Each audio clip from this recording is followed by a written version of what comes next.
Hello, everyone. I'm Jesse Harper. Today, I am joined by Masa, who recently top-aided Tokyo FaB's Battleground with Briar. Tell us a little bit about your run. I'm Masa. I live here in Tokyo. Yeah, I brought Briar to the Tokyo FaB Battleground last Sunday, I think. And I did top 8. I was very lucky. The deck treated me well.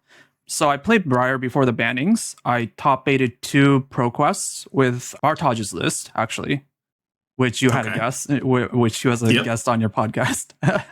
So yeah, I was following his content. I, bought the Metafy guide and all the stuff. And yeah, Briar treated me very well. The bannings happened and I wasn't really sure what to do. I tried out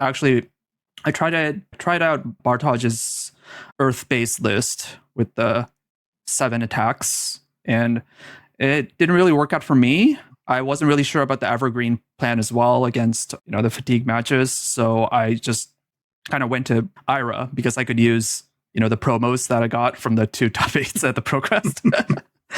It was good. I think Ira is definitely a good deck. It's just that I played Ira in the FaBe Battlegrounds on Saturday, the previous day. And I don't know, I was just kind of wasn't really enjoying the gaming experience, I'd say. I don't know. It wasn't really doing it for me. Something wasn't clicking. I think everybody has those times. And I was just okay, maybe I should just bring, because I wasn't confident in my choice anyways. I would rather bring a deck that I enjoy playing, I guess. And I saw Jesse, top 8ing the AGE. And I saw that match and I was okay, this is a cool kind of build. I should check this out. And I just started looking for content or the deck list itself, because I don't know, the AG website is kind of difficult to figure out where the deck list is. I finally figured out where it is recently, but so found your list with the YouTube video with the interview with Bartaj. And I was okay, I'm just going to copy this deck and bring it to the Battlegrounds the next day. So, I mean, there's no strategic, smart decision. I've been only playing this game for 1 year. I'm still in the phase of baby steps of copying a deck and trying to figure out what these smart people are thinking when they put in these cards. And I actually this is an interview for me, but I thought I can do a counter interview to you regarding why these cards are in this deck and why you think they're good. I will give you any and all information you want, man. I was so excited to see that someone across the pond had picked up the deck. It was finding success. Yeah. It was really good. I mean, before I go into the questions, I really think a lot of people were caught off guard, because, I play a Static Shock. It's no lightning flow, nothing. It's just a 4 attack. You want to block it? And I'm okay, they block. It hits. Okay, so trigger on stack. I'm going to play Sigil of Voltaris, ping you, and then this will enable lightning flow, and you'll take the extra 1 as well. Yeah, there's a lot of very cheeky things you can do with Sigil. Yeah, and I think in a sense, I actually like the current build more than the previous, before the deck before bannings, right? Because it's kind of straightforward. There's more tricky things you can do with the current build, and especially your build. And I really like the gameplay. It's just so interesting because there's so many options. There's agency, I think. Yeah. In playing it. That was something we found a lot while we were testing. So we actually had a version of this before the bannings that was even stronger. Wow. So background, I did put a deck tech on my channel too with my teammate Hazel. So background on the deck a little bit was I was going to my first BQ of the season and I couldn't find cards. Something sounds pretty familiar here, right? So I was looking for Blade Beckoner Helm and I just couldn't find it. And so I going through cards, I find Flash of Brilliance and I go, huh. And then I think about Sigil of Voltaris because it's one of the new cards. So I've been staring at all the new cards at this point. And I go, is that a thing? Is that good enough? That's probably not good enough. So eventually I find the Blade Beckoner Helm. I go to my first ProQuest and then I win week 1 on Bartaj's list. And then I'm banned from PQs for the rest of the season. Yeah. But I mentioned my thought to my teammate, Jacob Shaker, who got second place at U.S. Nationals on Gravy. And he goes, I think there's something there. And then comes back a couple days later, says, I have the sauce. We look at the deck, we start testing the deck. We've still got burn up shocks, lightning presses, all sorts of crazy nonsense in there. And then he wins the ProQuest that weekend on that deck.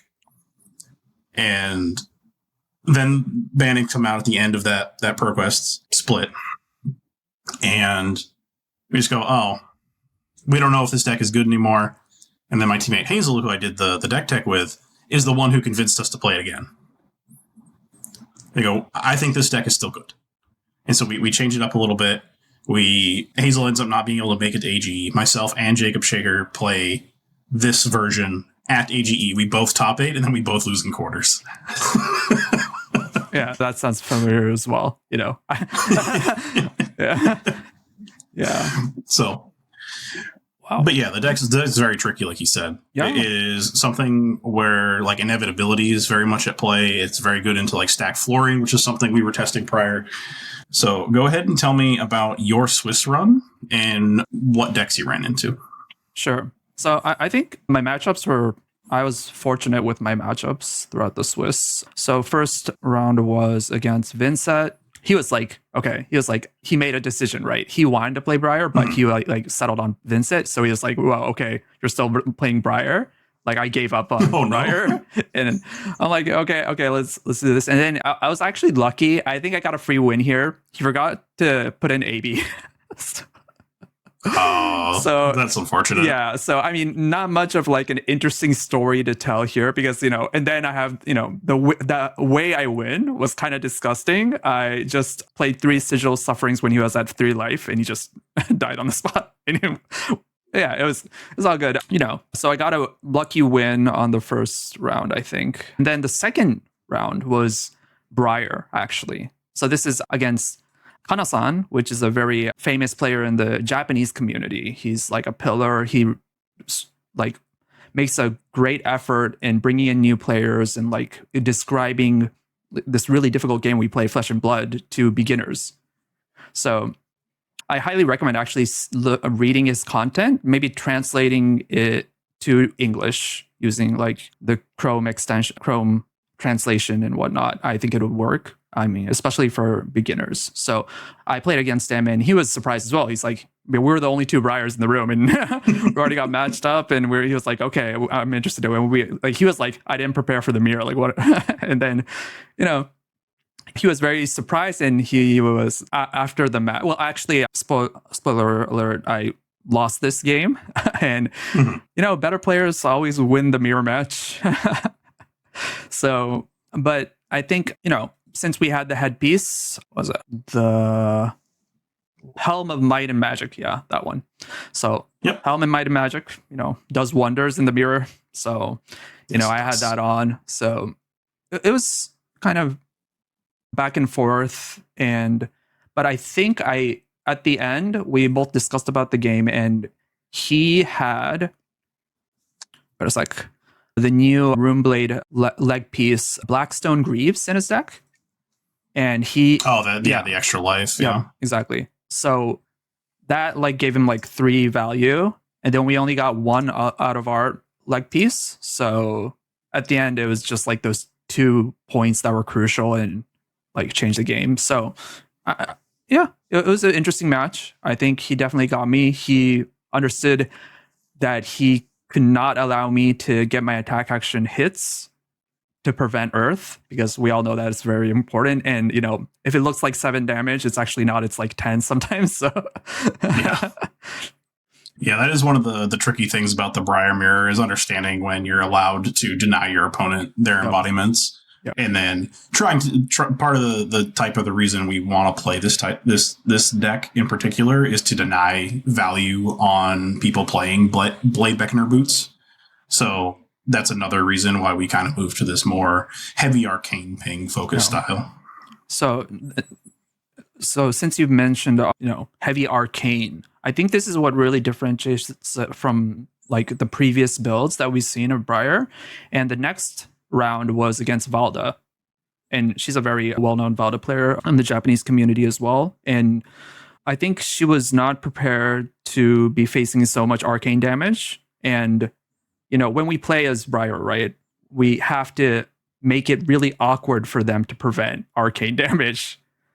And we really have to think about that, right? Because sometimes like certain cards, even if it does arcane damage, if it's going to be a total of 3 arcane damage on that turn, they're just going to pitch a blue and just get around it. And it's not going to do much. So identifying those, situations where it's better to just block their attacks and prevent the damage, and when to like converge it into arcane damage is, I think, crucial. And I think I want to pat myself on the back, and I think I did a good job to make it really awkward for them to block and prevent arcane damage at the same time. And I got a lot of slip damage in, which got me the win. So yes, I think Valda is a winnable matchup. And the next round was FaB. I don't know. So this is like where actually it's like really difficult to, when people ask me like, what about all those like non-blocks that you have in your deck? And actually, I said that I got matched up against Kana-san, and he actually faced like a FaB as well, but he went second and he drew his hand, and he only like had like 6 block or like, and then the FaB player just went all in from turn 0. Yeah, gotcha. Yeah, so funny story, because I do have an anecdote about this. Yeah. I played FaB round 1 of the AGE event, and I decided to go second. And then I drew a Fry in my opening hand, and the rest were 2 blocks. Yeah. So I ended up leaking 4 damage on turn 0, and I still ended up winning that game. But for me personally, the non-blocks is unfortunately like a necessary evil, and it's more a matter of knowing how the like risk dial during a game is like turned up and down, and whether or not you need to use that resource of which is your life total more aggressively in order to win the game. And sometimes it's just a matter of, my opponent doesn't have Mask of Momentum in this format. Yeah. I'm not really scared. So I think I got lucky in that sense as well. But at the same time, like, it's a necessary evil, and we are aware of that risk, and we're willing to take it. That's why we picked up Briar. So I'm all good with that. But some people, can't, stand that you have like non-blocks, and, but I think like in certain games, the output that Briar can put out just makes up for those draws. So yeah. So the FaB matchup, I think I just, did Briar stuff and just won. Not much to say there. Punch. Yeah. Oh yeah. I think after that, I got matched up against Ira. I was playing against Ben. He's from New Zealand. He was here for Proto Yokohama. So, he was just here like 2 weeks. Yeah, he was here pretty early. I think a few players from all over the world were, they have a trip planned out before they actually go to Yokohama. So, yeah, so he was playing in the Battlegrounds. I think Ira, okay, so I matched up against Ira again, and I won that as well. But after playing like these like new, more defensive Iras, it's kind of getting tougher to like win against those decks. So I'm facing a challenge there. For sure. Yeah. So during my AGE run, I played against 2 Iras. One was like the even bigger than that aggressive Ira package that you saw on stream. And then before that, in round, I want to say it was round 3, I played against a gentleman named Tyler, and he was on a more like value defensive Ira build. And that game was close, but ultimately it came down to the fact that we have so much arcane, and it really comes down to kind of like how you did into Valda, where it's like sneaking in the damage where you can, and understanding that like the play pattern on the other side of these defensive Ira decks, like, what's the thing you're most scared of coming back from the other side? Does this determine how I'm going to play my hand and then go from there? So a lot of times it's, if they present AB into you, they have to go -2 every time they AB, unless they have multiple blues. And sending tall physical in addition to the arcane is sometimes really hard for that deck to deal with because they do still have a very large number of 2 blocks in their deck. Granted, they don't have zeros, but the 2 blocks get us some free equity there. It's really hard for them to stop our embodiments. Yeah. So I think like there's this, like a big difference in the meta over here on the east side of Japan or Tokyo and where we are compared to the Kansai area, which is the Osaka area on the west. So Shoma, as you know, very famous player. Shoma is from the west and he loves Ira and he did very well, I think, on Saturday with the deck. I think, no, he actually won it. Yeah, he won the thing. Oh, did he? And now on the west, everybody was on Ira. So like the meta was totally different. Like Saturday, like everybody's like playing KO. And then Sunday, like a bunch of Iras, a bunch of, no, not that many Valdas actually, but yeah, I think there were a lot of Iras though. So, well, that kind of makes sense, right? Yeah. So like if everybody's KO on Saturday, but the event's won by Ira, then Valda doesn't look like a good pick anymore because Valda's basically picking to KO. Sure. So So Oma's list, I think, from what I've heard, is very more defensive, and it has less 2 blocks, and I think that's like something that's very different. And I haven't like tested it out that much. I just played in a few armories this week, and you know, I lost against like an Ira that was more defensive, and I felt like, oh, maybe it's something that, you know, it's not that easy to win against Ira. I think it's, what would you say, like 50-50? I think it depends on which version like you're talking about. If it's the more aggro slanted one, I think we're pretty solidly favored in that. The defensive ones, I want to say on paper we should be unfavored, but it's really on the skill of the Ira pilot. Yeah. That's one of those things where like we get a lot of free equity in our deck because people don't sometimes know how to parse all the decisions they need to make in order to not die. Whereas like sometimes our deck just tells us how to play our hand and we don't really get to make a bunch of decisions with our cards because sometimes they don't block. Yeah. You know? So. Yeah.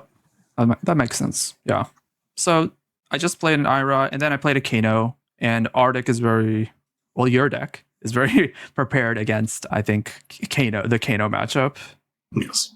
I just drew Cloud Cover at the right time. It was funny because like he's a really good Kano player. He's won a bunch of pro quests locally. So I, you know, had Cloud Cover at the right time, right moment. And then I think on Tuesday I played an Armory and we got matched up against, and it was Silver Age. So he was like, I bet you don't have it this time. And I'm like, oh, sorry. Like, just one Cloud Cover donation, please. Yeah. Okay. Yeah. The card's so good. It really is. Yeah. So story about Cloud Cover is it actually wasn't in our initial build of the deck. It was originally Arcane Polarity.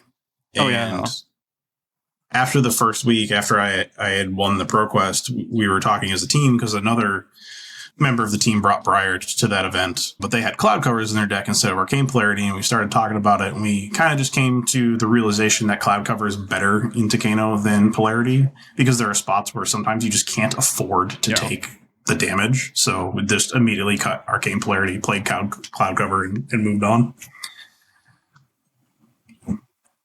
Yeah, seems like you had like a murderer's row of opponents, though, for someone who hasn't been playing that long and barely had any practice time on the deck. I mean, I did play the previous deck on, you know, in the Pro Quests, but your list is, it is very different. And I think but, you know, I did well, I think, in the Swiss because, you know, I kind of had a sense of like the game plan into all of them. My wife actually plays Flesh and Blood as well, and she's always on Valda. Oh, really? So I had a lot of reps on Valda. You know, that's good. Well, we just go somewhere. We just play on Tasha on our phones to like kill time on the train, getting around in Japan. And it's like, you know, I can see that, you know, she can't really hide her emotions. So when something's really awkward, or if she's like, oh, like, you know, it just shows on her face, right? So I'm like, oh, okay. So like Valda really doesn't like these kind of attacks and like these. So same thing in CC. She plays a lot of Verdants. So yeah, I had a lot of reps against Verdant. So like my reps are get slanted based on like the meta within our household, I guess. So, Yeah, it kind of goes to show you too that like knowledge is power into these types of matchups, sure. right? So like the more you know, the more you practice, the better edge you have, even in a format like Sage where it's like pretty volatile, or at least described by like the greater overall Fab community, because it's 20 life and everybody is like, oh my god, I died on turn 2, or you know, things like that. There are edges to be gained, folks. Yeah, I think so. I actually think like it's very different from CC. Like, you know, equipment really matters. Like when to block with your equipment is, I think, like just one turn late and you're like kind of screwed sometimes. So, and I think like when going first and second, it makes a big difference as well. So yeah, so those were my Swiss rounds. So Vincent, Briar, Valda, Phi, Ira, Kano, Ira. I just lost against Briar and I won the rest. And then we go in the quarters, and this is where, you know, the fact that I'm under prepped kind of shows. So because this is my first fatigue matchup. So I play against Oldhim. And to be honest, even with like the previous like builds of like Briar pre-ban, I never like got a grasp, or like I was confident that I can like, you know, win.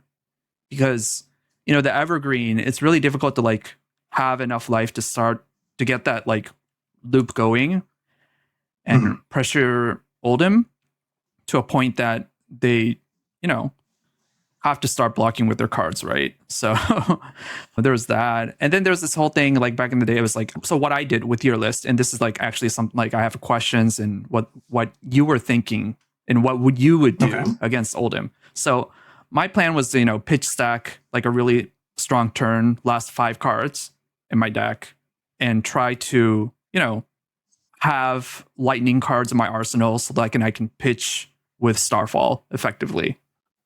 So that was what I was trying to do. And, you know, using the arcane damage, using Harness Lightning is, you know, something that I did. But still, like, you know, I couldn't get enough damage in. It was very difficult to kind of like, you know, make it work and make it so that when I'm pitch stacking, it's not like awkward and I'm like, I'm not losing a bunch of value. Okay. So how often have you ever played into Fatigue? I don't know. So I wouldn't say I'm like super versed into going into Fatigue. I understand like an overall concept, and there are like different Fatigue decks, right? Like even in CC, like, you know, Huntsman and like other Fatigue decks, totally different. So these days I finally understand that, but I don't think I can say that I'm like super confident though. Sure. So fatigue is kind of difficult for this deck in some regards. It really depends on the Fatigue deck, like you were saying. Oldhim is one of the harder ones. Their hero power is very strong into us. They still get access to all the Guardian 4 blocks that some of the other Guardians do. And they have access to like tax effects and disruption if they want it, like with frostbites and things like that. So I would say of the Guardians, Oldhim's probably the hardest matchup for us. So don't feel too bad. That one's tough, even if you're experienced in the matchup. But normally what I try to do into Fatigue is set up very, very powerful 5-card hands. Right. And part of that comes around from knowing how to play into Oldhim's hero power, because anytime they ice react you, they're trying to take cards from you, so you can't play those 5-card hands. And in a 20 life format with no Crown of Seeds and no Rampart, it's much more feasible to get over the defensive capabilities of their hand at any given time. Because if they are playing ice cards, almost all the ice cards block for 2, except for like Winter's Grasp and like a couple things like that. So what I usually try to do is I try to set up really big Ion Charge turns. So Ion Charge is essentially the idea is to play Ion Charge like it's Art of War. I don't know if you've had any experience with Art of War. Oh, no, I wasn't there. Yeah, I've heard the stories of that card. Yeah. So for those at home who don't know what Ion Charge does, but the deck lists that Masa played will be in the description below. It is a yellow 0-cost lightning instant that says, until end of turn, lightning and elemental attacks get +1 while they have go again. So this card's really important for a couple of reasons. You can kind of sneak damage in weird spots by swinging with your sword. And instead of being a 2, this will then turn into a 3. It also pairs kind of funny with Sprout Strength. Like in the previous formats, you used to be able to do, not Sprout Strength, Flourish. Yeah. In the previous format, you used to be able to go like Flourish, swing a sword, play a lightning card, and then like have it pump like in the reaction step or before reactions, depending on how you want to do it. So you kind of can get some tricky damage in like that. I typically don't play a lot of the defensive cards into Oldhim. They're just really never going to get to the full value that you want them to. But you do have to be cognizant of your life total in that matchup, because the moment you fall too far behind in life, you can't really kill them anymore. And it's not about fatigue. They're just going to start grinding out the value because they know that you're going to have to commit cards. So Harness Lightning also comes in. So basically how I would do it is I would probably take out the 4 sigils and bring in the Harness Lightnings and the Ion Charges. And then just try to set up these really efficient 5-card hands, like, and maybe you have to dance around the Oldhim React a little bit. Sometimes you can buy spots where you demand cards from their hand in the sense that they can't feasibly activate the Oldhim Ice text, and you can get in free damage that way. And then understanding that if you ever want to Arsenal, you have to take a setup turn. You can't just like full send a 3 out of your 4 cards, and then if they ice react you don't get an Arsenal. So now it's just another turn where you're behind and you don't have those 5 cards. But as I said, Oldhim's the hard one. Yeah. Oldhim's the tough match. So you can kind of get away with this strategy into like stack Florian as well, because they're never really attacking you. So I don't bring in Sigil of Suffering. I bring in the Ion Chargers and the Harness Lightnings. And that in testing has proved pretty effective. Once we switched to these cards, I don't think I won a game into my teammate Hazel. I was playing Stack Florian, they were playing this deck, and then after these cards came in, I just couldn't win a game anymore. So.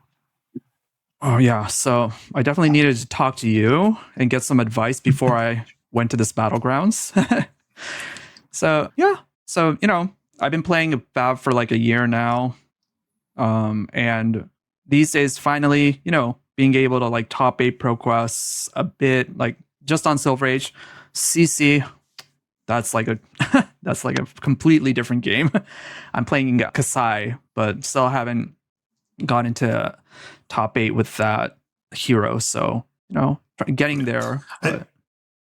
I think Kasai is a good deck for people who are trying to pick up the game. And like you said, you've only been playing for about a year, but from the sounds of it, you've picked up the game a lot faster than most. Do you want to tell folks maybe a little bit more about your history in TCGs and maybe why you might be seeing success so soon as opposed to others? Well, I don't know if I'm doing well than others, because like the guy that was playing Oldhim, he just started from Silver Age, meaning that he started from Pen. Okay. So, there are a lot of good players in Japan. Man. Okay, so if I were to say something, I think, Japan's the second biggest TCG market after the States. So there are a lot of history through Magic the Gathering, a bunch of, Japanese trading card games. There's a big, gaming community here, especially in Tokyo. And I think that's like one thing is that you can just go to like a random store. Like you can go to an armory pretty much every day throughout the week. So that's pretty and it's cool. like within like an hour, right? Because if you live around Tokyo, the access is very easy to get around. And, unlike you guys, we can just go on the train and play Talishar on our phone. So you can't do that while you're driving, right? So maybe that's why. It is like very efficient to like get practice here. And I think that's like one reason that, Japanese people in general, like even with Magic the Gathering, there are a lot of good players here, is because we get a lot of reps and it's easy to do that, is definitely one thing.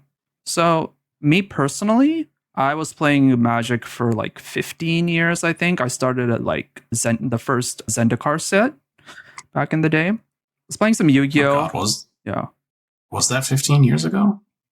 I think even more now. Maybe 16, Oh 17, God, I don't know. That's like a while. gonna make me feel Oh, old. yeah.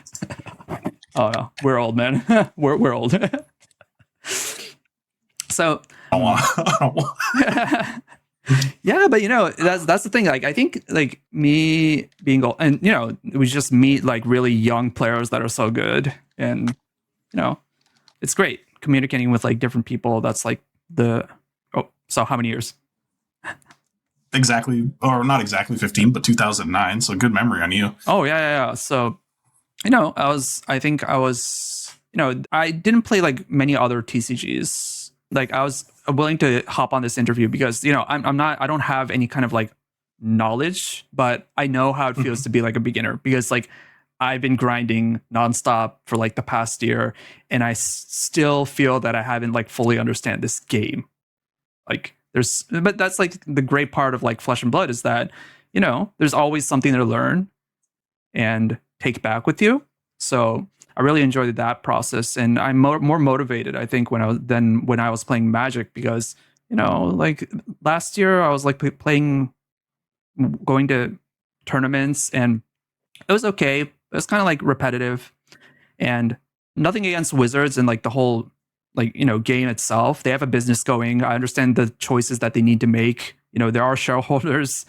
They got to do what they got to do, and I totally understand that. And the thing about Flesh and Blood is that it makes sense that they can like target a niche and stick to this competitive audience that isn't going to flourish in like the far future, because there is going to be like a limit to how much they can grow as a company targeting the current audience. But they're a private owned company, so it's not like they're getting pressured by shareholders and they have to make those decisions. So it just makes sense. So I was like fully on board, and I just played the Iro deck at a shop. Actually, it was Tokyo FaB that I went to. Oh, really? Yeah. That's funny. Yeah.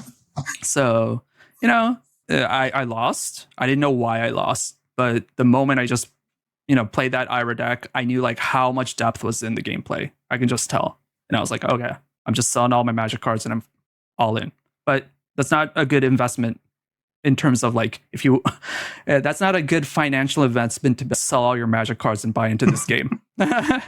Well, I mean, if memory serves, that's how LSS got started. I think if I'm remembering correctly, there's an interview with James White where he said he sold his Power Nines to fund the startup for LSS. So who knows? Maybe I mean, works for some. Yeah, for me, like I just didn't want like a bulk of cardboard that I wasn't using in my room, so I was just like okay with just selling them, and I was just all in.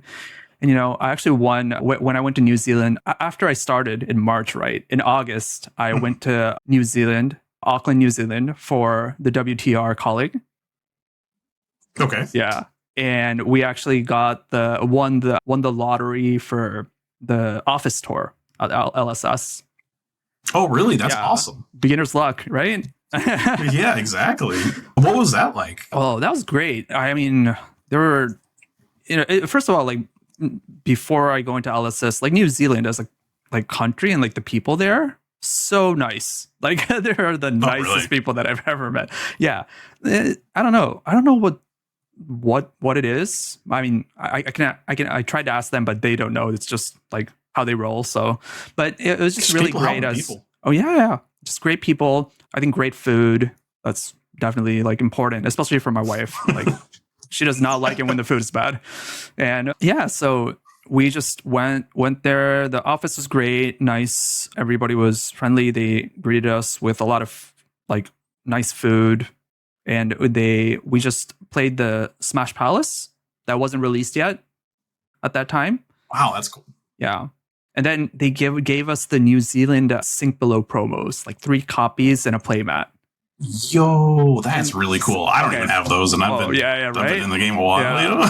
So I was like, oh my god, like I gotta play these. So I play them. I still play them. I still use the Sink Below playmat, but the thing is that I actually lost more money because of this. Okay, and I'm gonna tell you why. So I got the promos in my deck, right? I wasn't like, I didn't go like I wasn't like a player that pimps out their deck. Like I didn't like. Okay. I didn't really care. Oh, I think I see where this is going. Yeah, exactly. So, when you're playing, right, you just really see these really nice sync belows. And then you just see like, a Command and Conquer that is an extended art and isn't foily, and it's not a cold foil. And I'm like, what? It just feels wrong, man. And then I just like buy one after another, and then my whole deck is like full of extended art and cold foils now. And I've lost a lot of money because of that. So I think like I fell into their trap. I thought I won the lottery, but actually I just lost. That's very funny. Yeah. So a little tidbit about me is one of my favorite decks in the game is Riptide.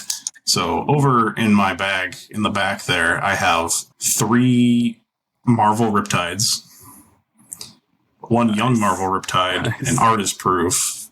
Like, all my equipment's cold foil. It's, anything extended art I can get. I just got some of the tournament pack infecting shots. And, it's just, I feel you. As soon as that bug hits you, you're just like... There's a Riptide aficionado here as well in Tokyo. I don't want to butcher his name, but is it Watanabe? I think there's like 2, but like Eiki-san is... he was the top 8 of the same event, right? Oh, yeah, exactly. Yeah, he made top 8. Yeah. Yep. So he's crazy, man. He just buys like everything Riptide. He has he's collecting Riptide Marvels, Riptide playmats, and he was very mad when they released the Ranger cards for Pen. He was very emotional about that. Is he in the Riptide Discord? Do you know? I don't know. Because the entire Riptide Discord was on fire when the Pen cards got released. I felt like I was the only one who wasn't like, I don't know, man. We got cards. I'll play with them. Yeah, I kind of roll like that as well, But it was kind of funny, like how the discussion went, because like I think first like the Warrior cards got released, and then there was like Guardian, and we were like all complaining. We all like everybody loves complaining, right, on X. Like, so I usually don't join those discussions, but I do like watching them from afar. So it was funny because like that happened, and then everything for Ranger got released, and all the Warrior and Guardian players felt bad because they were complaining about things that were nothing, compared to what Ranger got. So yeah, that was great. I love that. Spoiler season. Spoiler season is always one of the most hyperbolic like points of any given like time in the FaB community. It's very funny. I also typically don't get involved in a lot of the drama that happens on the internet, but every now and then I'm just like, okay, come on, this is just like unreasonable, guys. Try to be nuanced on the internet, which sometimes I'm successful, sometimes I'm not. But it's a good thing to try, and I think like just I understand everybody and how they have to like let out like negativity and kind of release some stress. Totally understand. Life isn't perfect, but I think more positivity is needed, and I do like how your content is moving forward and the positivity that you have. So really rooting for like the content creation. Yeah. Thank you. Yeah, I'm at a point in my life, it was like you said, we might even be the same age, but where maybe I used to care a lot more about results and how people saw me and how I was perceived by like the greater TCG community. And I just realized it doesn't matter. Oh yeah. It's like, I'm going to choose my own happiness. And if playing Riptide or Talishar Lexi, which is a deck that I kind of pioneered in Blitz for a little while, or like making content in this way is what makes me happy, that's what I'm going to do. Then I'm just going to move on with life. Oh yeah. A lot of people spend too much time agonizing over their results, or and granted, it is a big time sink for a lot of people. Like, a lot of people make TCGs they're kind of their whole identity in some regard, and that's perfectly fine. But at some point, you gotta maybe just take a breath and step back, take a break, find something else that you love, go do that for a little while, and then come back. Oh yeah, that's what I thought when I chose to like play, go to beginner's introduction for FaB. I thought it was just going to be a break, but look what happened. So you never know, right? That's the thing. Like, Exactly. you know, Fab isn't everything. Like something that you start is, you know, you could just try out something else. You know, you never know what could like, you know, grab your attention and could be like, you know, the next 10 years of what you would enjoy. So yeah, I totally understand that. I'm totally on board with that. Yeah.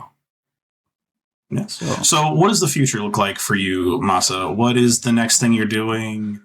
Are you going to Pro Tour? Are you trying to go to Pro Tour? What does the future hold for you? Definitely getting a Pro Tour qualification, but I don't know. Like throughout TCG, I think what I do understand. No, it's not just TCG, but even with my, you know, the work that I do on a daily basis, I actually don't. Rather than the result, I enjoy the journey. So I really like that part of, and Flesh and Blood is great because I always feel like I'm climbing a ladder and not just like rolling to my destination. You know, so I would say that I would to first, you know, get a pro tour invite for sure. I didn't get one for Yokohama, unfortunately. I couldn't get a PDI with the Battlegrounds. That was my last chance, but I will be playing in the calling, so that's the next thing up. And I need to be practicing Kasai, but Briar's a bit too much fun right now, and I should not be playing Silver Age, but I can't help myself. So yeah, as Bartaj and I joked, typically when you qualify for the showdown, it's because something went wrong in the calling. Yeah, of course. Any matchups that you're really adverse to on Kasai, or really looking forward to playing against as Kasai? I mean, anything that really like? It's definitely like not a top tier pick. It just dies to Acilio most of the time. So, but still, you know, there are those moments that you can still win against Acilio. They do have their like really awkward draws sometimes, and if you're lucky, you can win that match. But other than that, I think just right now I'm just split because all these new cards, like, you know, what was it? High currency, was it? The one that you can convert energy counters to gold. Oh, it's from Penn. Give me a second. Yeah. It's currency. I want to say it's like currency exchange or something, or high current. Was it like converter? Like what? Yeah. I'll get it here in a second. High current currency. So we were both kind of floating in. Okay. Oh, hi, buddy. Hi, buddy. Oh, hello. Yeah, he's like, Dad, it's bedtime. Orange. Oh, yeah, right? So it's fine. Yeah, so we got Blunton, we got high current currency, and I'm just like looking at all these lists, and I can't figure out what the right build, like right list is where I'm at. And that's why I can't really like get in my reps because I haven't like locked on to like what list works well. Like in theory, right? I don't really like having 3 Blunton and having like draw swords in my deck. I don't want to draw into a Blunton. It seems super awkward to do that. And, you know, I think Colin Erickson's list, right? He's always had like a more defensive approach with using Kasai. So I really like watching his gameplay because it always goes long and there's a lot of like decisions and, you know, and I actually like having like 3 Command and Conquers. He had 3 Command and Conquers in his list. And I thought, yeah, this is like, you know, as playing Kasai, we do kind of need to like disrupt all these like really broken decks at the top subway. So I trying to figure out the list is kind of where I'm at. Matchups, just, you know, wishing the best for the gem roulette to work out in my favor. I think, yeah.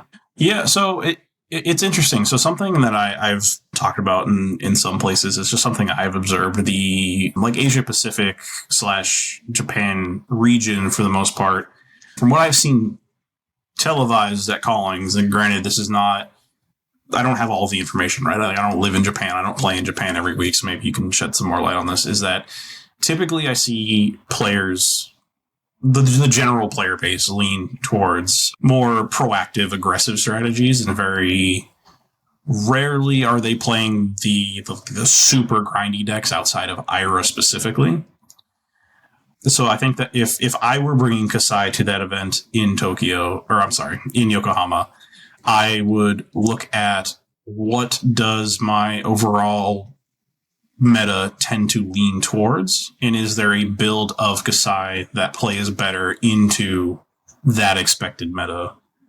Because sometimes it's just a matter of calling your shot, right? So, Yeah.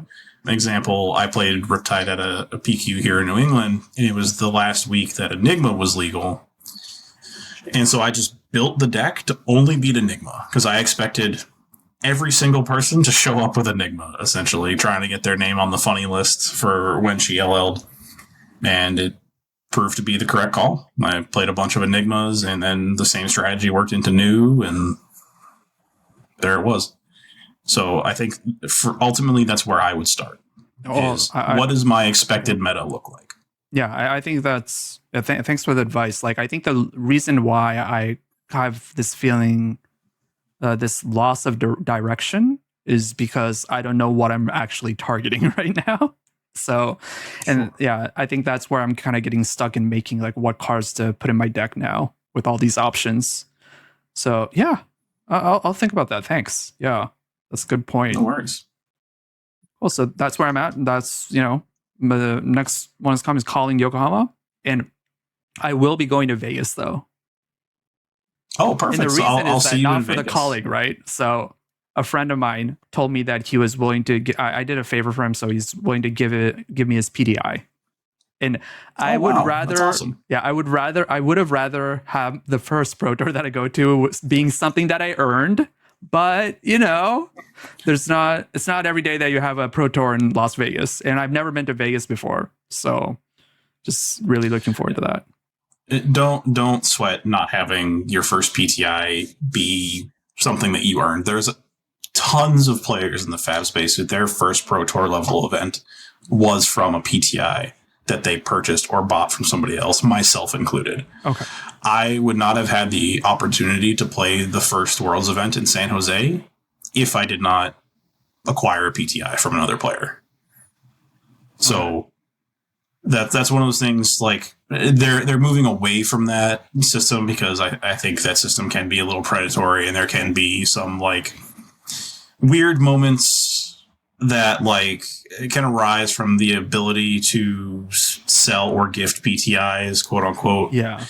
So ultimately, I think they're trying to make the Pro Tour a little more prestigious. And by doing so, that means there's going to be less giftable PTIs in the ethos. So getting in the game at this particular time, there's like an all-time dip in the number of transferable PTIs. So I wouldn't even sweat it, man.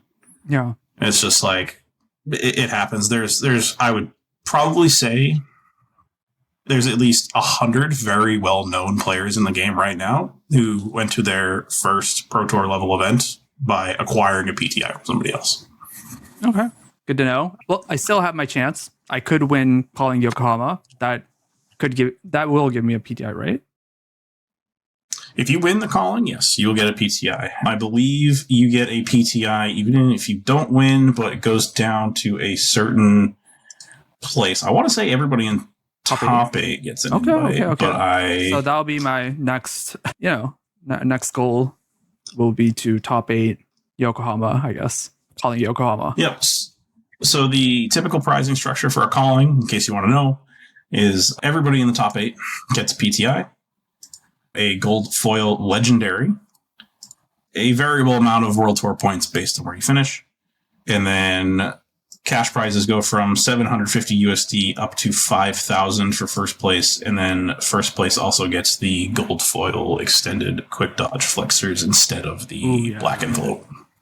So, well, I'll be rooting for you. Thanks, yeah, I'll have to track you through the pairing thing that LSS puts out on the website. So yeah, so I don't know, like I haven't been winning that much with CC, but finally, like being on Briar with Silver Age, I made some top 8s, but that's the thing. Like I think the reason why I can win with Silver Age with Briar I don't want to say because it's like easy, right? I think there's like something that I'm not still able to do as a player with CC, like things that I don't understand, concepts, skills that I don't have to win with Kasai and CC, while I can like kind of win more easily compared to that, you know, relatively speaking, compared to CC, I can win with Silver Age Briar. That's an interesting thing. So I'll touch on that a little bit because I have some thoughts. I think you aren't necessarily wrong saying it's easier to win in Silver Age, but I think that comes to a number of compounding factors about the format. So going back to the days of old school Blitz, which I loved that format. There's going to be people that flame me for saying it, but I loved that format. There were so many edges to be gained in deck building, and it was just kind of like, it was almost like a different game entirely of how the turns played out. Like if I actually equated Blitz to a Magic format versus CC, to me, CC feels like Standard and Blitz feels like Legacy, where you can like lose games by fetching the wrong dual land off your first fetch kind of thing, right? So the first decision that you make, if that decision's wrong, can cost you the game. Where in CC or in like a game of Standard, you have more turns on average to make better decisions past that one mistake. So if each decision is weighted that much more heavily, sometimes it's just the difference of you didn't make a mistake and your opponent made a mistake. In addition, I think it's also a matter of the format is still pretty new. There's a lot of exploring to be done. And there are so many cards that you can kind of play to bring your win rate in certain matches up that it's kind of hard to prepare for everything. There's going to be the expected players, but then there's going to be people like us who didn't give up on a deck that everybody else wrote off, and now all of those people are not prepared for this matchup. So how many of them have tested? How many of them have practice? And the games are so fast that it's hard to find meaningful points where you can take something away from the game, as opposed to like, oh, my opponent just high rolled me.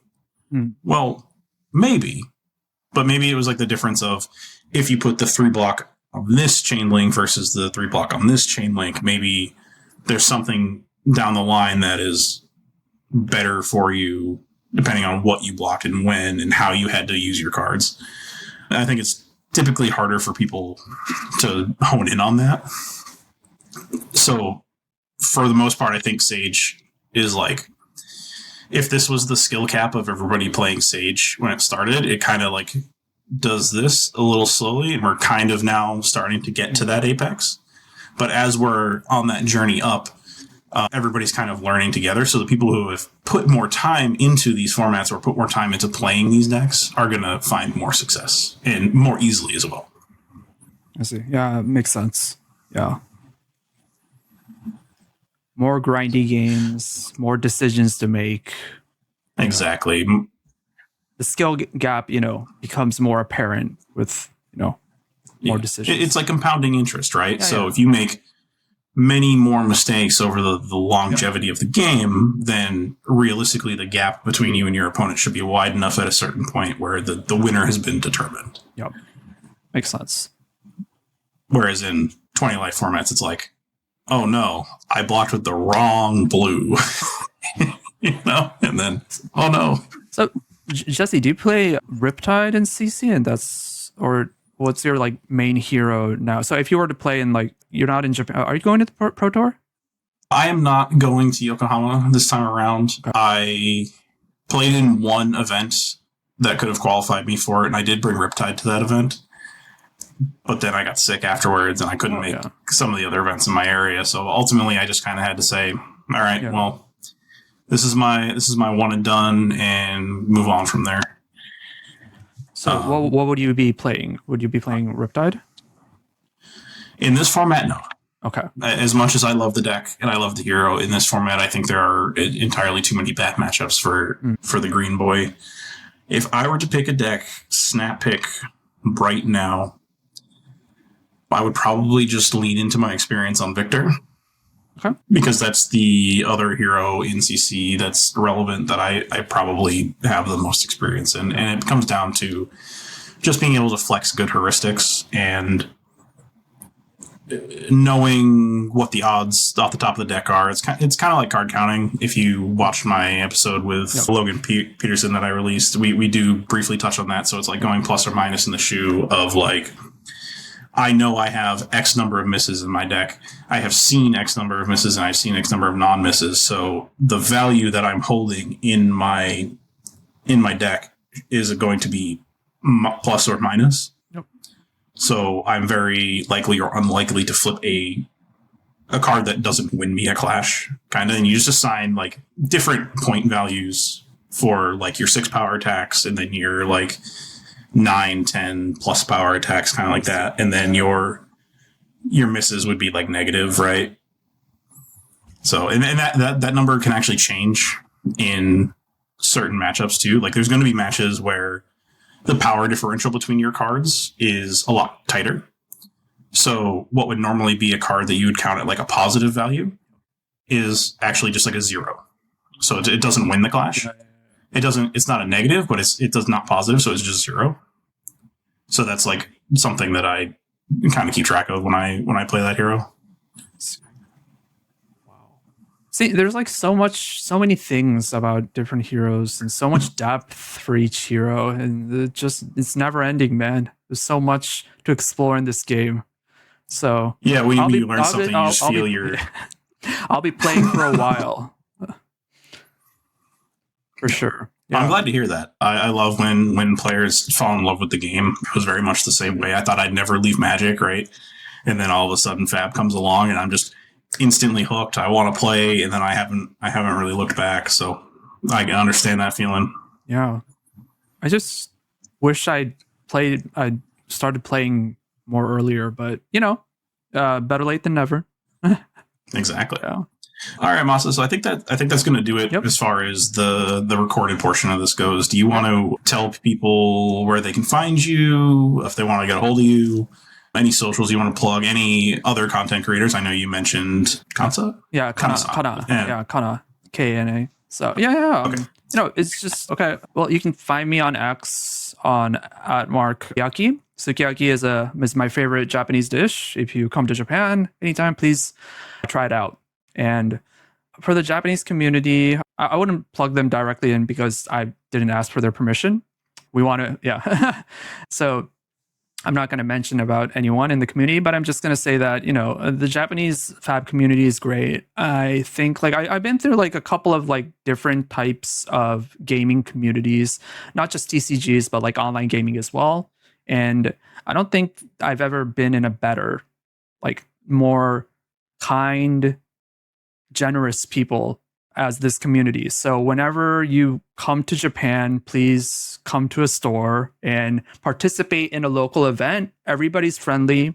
Some people may not be able to speak English, but they will make an effort. And if you make an effort to say a few words in Japanese, it's all good. It's all good.